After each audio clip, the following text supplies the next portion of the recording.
എനിക്ക് അധികം താല്പര്യമില്ലാത്തൊരു ബ്രേക്ക്ഫാസ്റ്റാണ് കേട്ടോ ഈ ഇഡ്ഡലി. അത്യാവശ്യം നല്ലൊരു ചമ്മന്തിയൊക്കെ ഉണ്ടെങ്കിൽ ഞാൻ ഇഡ്ഡലി കഴിക്കും. അല്ലെങ്കിൽ ദോശയൊക്കെയാണ് കേട്ടോ എനിക്ക് താല്പര്യം. മസാല ദോശയൊക്കെ എനിക്ക് അടിപൊളിയായിട്ട് കഴിക്കാം കേട്ടോ. അതൊക്കെ എനിക്ക് ഭയങ്കര ഇഷ്ടമാണ്.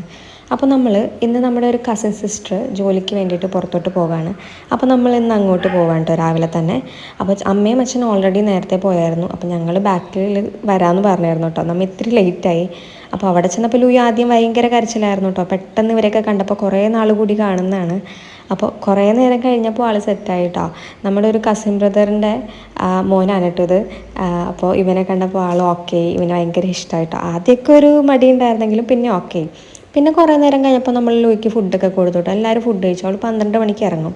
അപ്പോൾ അതിൻ്റെ ഇടയിൽ ഞാനും കഴിച്ചു കേട്ടോ. അങ്ങനെ കുറച്ച് നേരമൊക്കെ കഴിഞ്ഞപ്പോൾ അവൾ ഇറങ്ങി കേട്ടോ. അപ്പോൾ അവരെല്ലാവരും കൂടെ അച്ഛനുണ്ടായിരുന്നു, പിന്നെ അവളുടെ അച്ഛൻ, അമ്മ, മാമൻ, അങ്ങനെ എല്ലാവരും ഉണ്ടായിരുന്നു കേട്ടോ.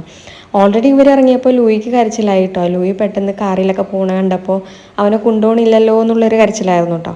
അങ്ങനെ കുറച്ച് നേരം അവിടെ തട്ടിമുട്ടിയൊക്കെ നിന്നിട്ട് ഇനി നമ്മൾ കുറച്ച് കഴിയുമ്പോൾ അവിടെ ഒരു കസിൻ ബ്രദറിൻ്റെ വീടുണ്ട്. അപ്പോൾ അങ്ങോട്ട് പോകും കേട്ടോ. അപ്പോഴേക്കും ലൂയി അവിടെ മൊത്തത്തിൽ അവിടുത്തെ ഒരാളായി മാറി കേട്ടോ. ഭയങ്കര ഓട്ടവും ചാട്ടവും ഒക്കെ ആയിരുന്നു. പിന്നെ കുറേ നേരം കഴിഞ്ഞപ്പോൾ അവിടെ മാങ്ങയുണ്ട് കേട്ടോ, നല്ലോണം മാങ്ങയുണ്ട്. പക്ഷെ അത് കിട്ടില്ല കേട്ടോ, നല്ല മുകളിലാണ്. അപ്പോൾ ചേട്ടൻ കിട്ടിയ 2-3 പറക്കി. അപ്പോൾ ലൂയിക്ക് ഇതൊക്കെ കണ്ടപ്പോൾ ഭയങ്കര ഇൻട്രസ്റ്റ് ആയി. അമ്മ ഇങ്ങനെ മാങ്ങ പറക്കി കവറിലിടുന്നത് കണ്ടപ്പോൾ അവനും അതേപോലെ ചെയ്യായിരുന്നു കേട്ടോ. പക്ഷെ അവൻ കൂടുതലും കവറിലിട്ടത് മണ്ണായിരുന്നു കേട്ടോ. കിട്ടുന്ന ചാൻസ് അവൻ കളയില്ല. അങ്ങനെ ഞങ്ങൾ അമ്മാമ്മനോടൊക്കെ ബൈ പറഞ്ഞ് അവിടെ നിന്ന് ഇറങ്ങാമെന്ന് വിചാരിച്ചു കേട്ടോ. ഒത്തിരി ലേറ്റ് ആയിട്ടുണ്ട്. അപ്പം ഇനി കുറേ നേരം ഇരുന്നിട്ടുണ്ടെങ്കിൽ അവിടെ പോയി ഇരിക്കാൻ സമയം കിട്ടില്ല. അങ്ങനെ അമ്മാമ്മനോട് ലൂയി ഒരു ഉമ്മയൊക്കെ കൊടുത്ത് അവിടെ നിന്ന് പോകുന്നു കേട്ടോ. അവിടെ നിന്ന് ജസ്റ്റ് ഒരു 2-3 മിനിറ്റുള്ളൊരു ഡ്രൈവേ അവിടെ നിന്നുള്ളൂ കേട്ടോ.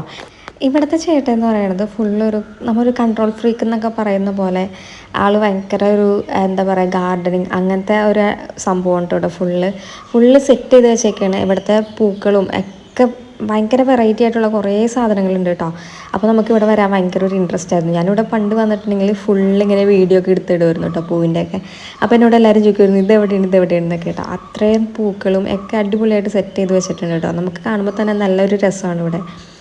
അങ്ങനെ ഞങ്ങൾ കുറച്ച് നേരം അവിടെ ഇവിടെയൊക്കെ ആയിട്ട് നിന്നു. പിള്ളേരായിട്ടൊക്കെ കളിച്ചു കേട്ടോ. പിള്ളേരൊക്കെ കുറേ നാളായി പിള്ളേരൊക്കെ കണ്ടിട്ട്. കാണുമ്പോൾ പെട്ടെന്ന് വലുതായ പോലെ ഒരു ഫീലാണ് ഇവരൊക്കെ കാണുമ്പോൾ. ഞാൻ പറഞ്ഞില്ലേ ഇവിടെ നിറയെ ചെടികളുണ്ട്, പലതരം ഉണ്ട് കേട്ടോ. എല്ലാ ഭാഗത്തും വീടിൻ്റെ ചുറ്റും ഒരു ചെടി വെച്ചിട്ടുണ്ട്. അത് വെക്കുന്ന രീതിയാണ് കേട്ടോ. ചെടി നമുക്ക് എങ്ങനെ വേണമെങ്കിലും വെക്കാം, പക്ഷേ ആ ഒരു സെറ്റ് ചെയ്യുന്ന രീതി, അല്ലെങ്കിൽ ആ ഒരു സൈഡിൽ ഇങ്ങനെ കുറേ തൂങ്ങിക്കിടക്കുന്ന ചെടികൾ, അതൊക്കെ അടിപൊളിയാണ് കാണാൻ. അങ്ങനെ ഞങ്ങൾ കുറേ നേരം കഴിഞ്ഞപ്പോൾ അവിടെ നിന്ന് ഇറങ്ങി കേട്ടോ. അപ്പോൾ നമ്മൾ ബീച്ച് വഴിയൊക്കെയാണ് പോയത്. ലൂയിക്കുട്ടനെ ബീച്ചൊക്കെ കാണിച്ചു കൊടുക്കാമെന്ന് വിചാരിച്ചിട്ട്. ലൂയിക്കുട്ടന് ഈ വക സംഭവങ്ങളൊക്കെ ഭയങ്കര ഒരു എക്സൈറ്റ്മെൻ്റ് ആണ്. അപ്പോൾ അതൊക്കെ കാണുമ്പോൾ നമുക്കൊരു സന്തോഷമാണ്. അപ്പോൾ അങ്ങനെ നമ്മൾ നേരെ വീട്ടിലേക്ക് പോയി.